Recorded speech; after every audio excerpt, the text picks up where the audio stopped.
You could say that napkins are an item used almost every day, from family dining tables to restaurants.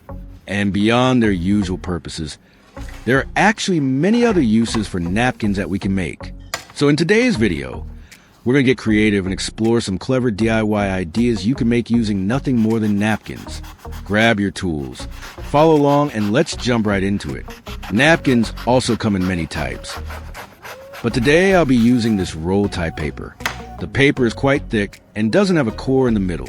The paper is quite thick, sturdy, and comes in a continuous roll without a cardboard core in the middle, which makes it more convenient for certain DIY projects.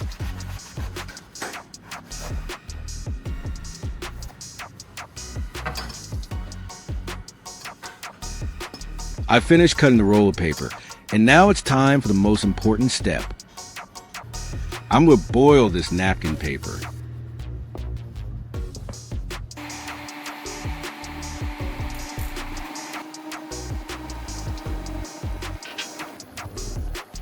Once the water comes to a boil, I'll add the napkin paper in.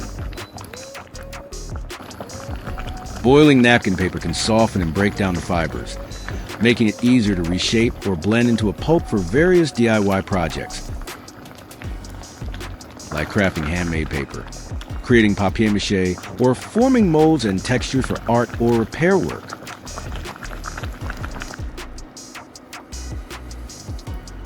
I'm going to add 3 tablespoons of baking soda to the mix.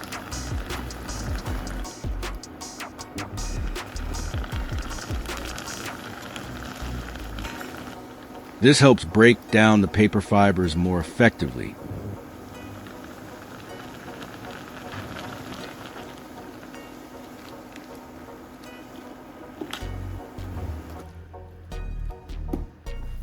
After boiling, I'll take it out and drain the water.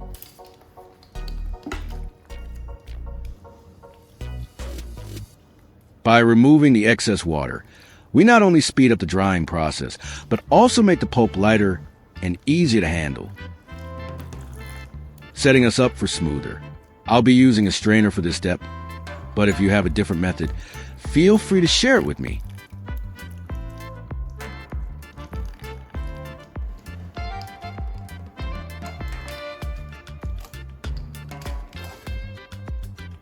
After straining out the water, I'm going to boil it once more. This second boil isn't just for show. It helps break down the fibers even further, removes any remaining residue, and ensures the pulp becomes soft, clean, and uniform in texture. As it dries, the pulp gradually loses its moisture, becoming lighter and firmer to the touch. The surface starts to change from a soft, slightly spongy texture to a more solid, compact form, and you can see the fibers binding together into a single, unified sheet. The pulp is now soft and fully broken down, with the fibers blending together into a smooth, consistent texture.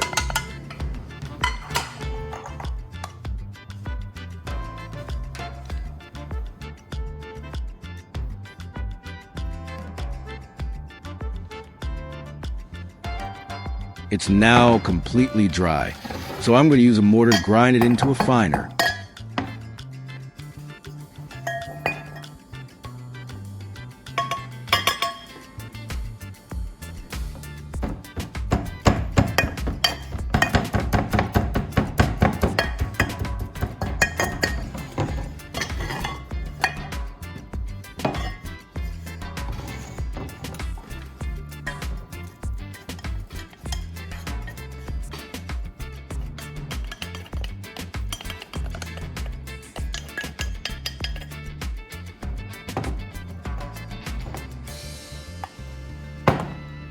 Next, I'm going to take a bar of soap and grate it into fine pieces.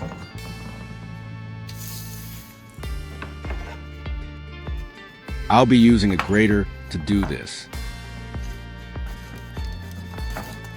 I'm grating it into fine shavings, so we can mix it with the paper later on. Using a grater for this step is both quick and efficient, allowing the soap to be shaved down into fine, uniform pieces.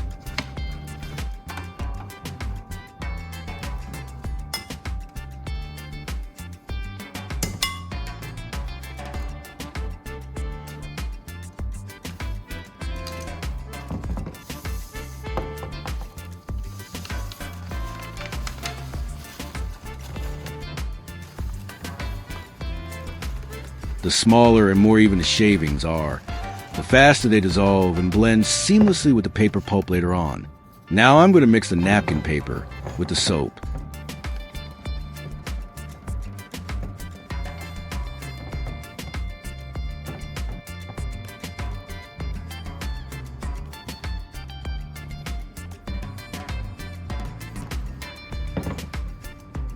Now, let's move on preparing a plastic bottle.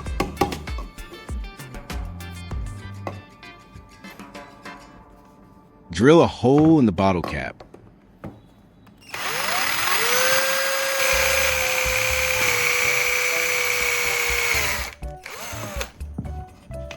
I'll need to clean up the cut edge a bit, smoothing it out so it's safe to handle and fits better for the next steps of the project. I'll need to clean up the cut edge a bit, smoothing it out so it's safe to handle and fits better.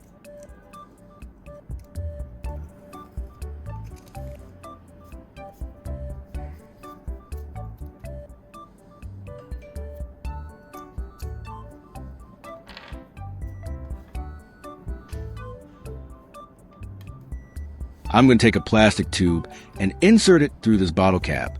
By now, you probably have a pretty good idea of what this is going to be used for, right? That's right.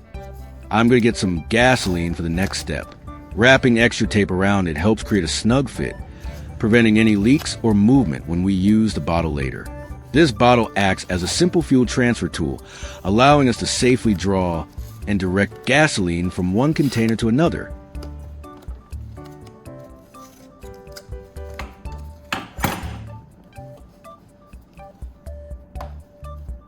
With the tube and cap setup, it helps control the flow, reduces spills, and makes the process cleaner and more efficient compared to pouring directly.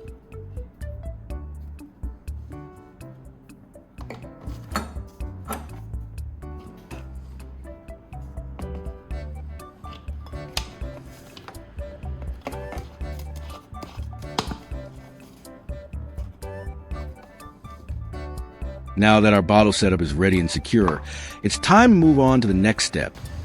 Heading out to get the gasoline we'll need for the project. Let's take our container and carefully prepare for the fuel collection. I carefully insert the plastic tube into the gasoline container, making sure it reaches deep enough to draw out the fuel efficiently. Then, by gently squeezing the bottle, I create suction that pulls the gasoline through the tube and into our homemade fuel transfer tool. Thanks to the clear tubing, I can easily monitor the flow of gasoline as it fills the bottle, ensuring I don't overfill or cause any spills. The secure, tape cap keeps everything tightly sealed.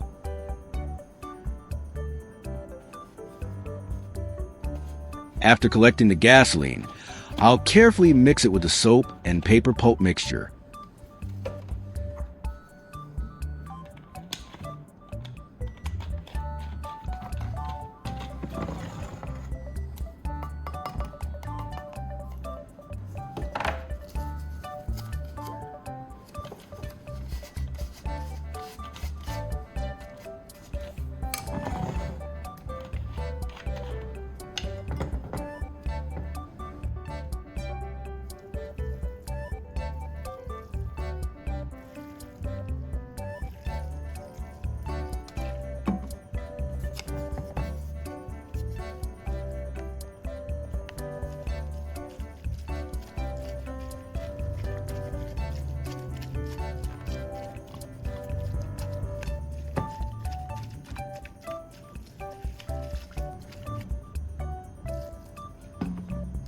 This combination helps bind everything together and creates a unique blend that will serve as the base material for our DIY project. I'll make sure to stir thoroughly so the gasoline is evenly distributed throughout the mixture for the best results. This mixture can be used as a fire starter material. Its composition helps it ignite easily and burn steadily, making it perfect for lighting fires safely and efficiently. Because the combination of paper fibers, soap, and gasoline create a material that's both porous and flammable. The paper fibers absorb and hold the gasoline, allowing it to ignite quickly, while the soap helps bind everything together, ensuring the mixture burns steadily rather than burning out too fast. This makes it an effective and reliable fire starter. Always remember that gasoline is highly flammable and can be very dangerous to use indoors. Make sure to work in a well-ventilated area, away from any open flames, sparks, or heat sources.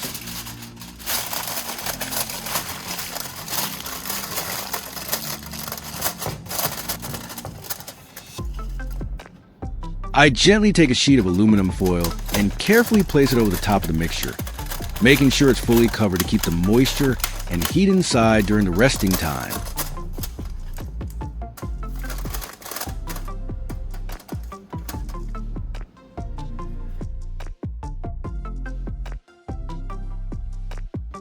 After 30 minutes, the mixture has had time to settle and the ingredients have fully combined.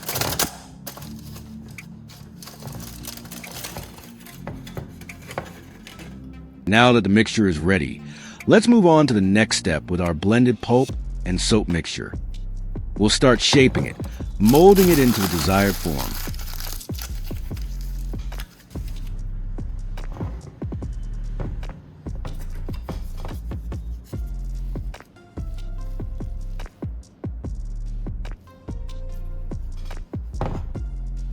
I'm going to wrap the mixture with parchment paper. This helps keep it compact and contained, making it easier and safer to handle and store until you're ready to use it.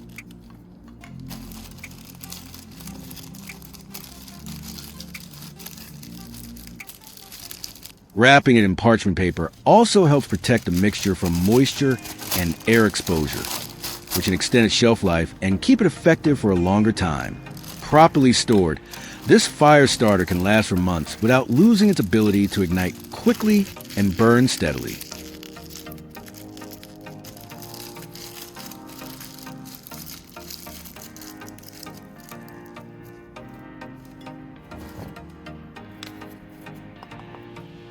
And any leftover amount can be stored by wrapping it in aluminum foil. This provides an extra layer of protection against moisture and helps keep the mixture fresh and ready for future use.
Now, I'm going to do a test to see how well it works. The mixture ignites very easily, catching fire almost instantly with just a small spark or a brief exposure flame. Once lit, it burns steadily and produces a strong, consistent flame that doesn't flare up or go out too quickly.